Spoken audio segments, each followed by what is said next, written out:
বিশ্বকাপ বাছাই পর্বের শেষ দুটি ম্যাচের জন্য চূড়ান্ত স্কোয়াড ঘোষণা করেছে defending champion Argentina. Latin America থেকে সবার আগে টুর্নামেন্টের টিকিট নিশ্চিত করা দলটি সেপ্টেম্বরে ভেনেজুয়েলা ও ইকুয়েডরের বিপক্ষে লড়বে, যার লক্ষ্যে গত 18 আগস্ট প্রাথমিক দল ঘোষণা করেছিলেন লিওনেল স্কালোনি। সেখান থেকে দুজনকে বাদ দিয়ে আলবিসেলেস্তারা চূড়ান্ত স্কোয়াড প্রকাশ করেছে। মূল স্কোয়াড থেকে বাদ পড়েছেন প্রাথমিক দলে থাকা ডিফেন্ডার ফাকুন্দো মেদিনা ও ফরওয়ার্ড অ্যানহেল কোরেয়া। কিছুটা চমক হিসেবেই গত জুনে আর্জেন্টিনার শুরুর একাদশে থাকা মেদিনাকে বাদ দেওয়ার সিদ্ধান্ত নিয়েছেন কোচ লিওনেল স্কালোনি। এর আগে প্রাথমিক স্কোয়াডে চোট কাটিয়ে লিওনেল মেসি ফিরলেও এনজো ফার্নান্দেজ সহ বেশ কয়েকটি পরিচিত মুখের জায়গা মেলেনি।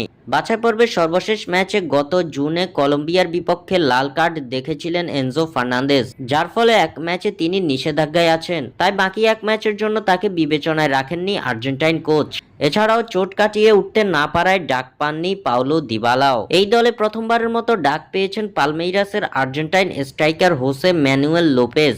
এর বাইরে আলবিসেলেস্তাদের দলটিতে এবার স্বস্তি ফেরানোর নাম লিওনেল মেসি। ধারণা করা হচ্ছে ভেনেজুয়েলার বিপক্ষের ম্যাচটি তার ঘরের মাঠে শেষ আন্তর্জাতিক ম্যাচ হতে পারে। এক নজরে আর্জেন্টিনার স্কোয়াড: গোলরক্ষক এমিলিয়ানো মার্টিনেজ, জেরোনিমো রুল্লি ও Walter Benitez. Defender Cristian Romero, Nicolas Otamendi, Nahuel Molina, Juan Foyth, Leonardo Balerdi, Nicolas Tagliafico, Marcos Acuna, Julio Soler, Gonzalo Montiel. Midfielder Leandro Paredes, Nicolas Paz, Ezequiel Palacios, Rodrigo De Paul, Thiago Almada, Giovani Lo Celso, Claudio Echeverri, Franco Mastantuono, Valentin Carboni, Alan Varela, Alexis Mac Allister. Forward Lionel Messi, Julian Alvarez, Lautaro Martinez, Nicolas Gonzalez, Giuliano Simeone ও Jose Manuel Lopez.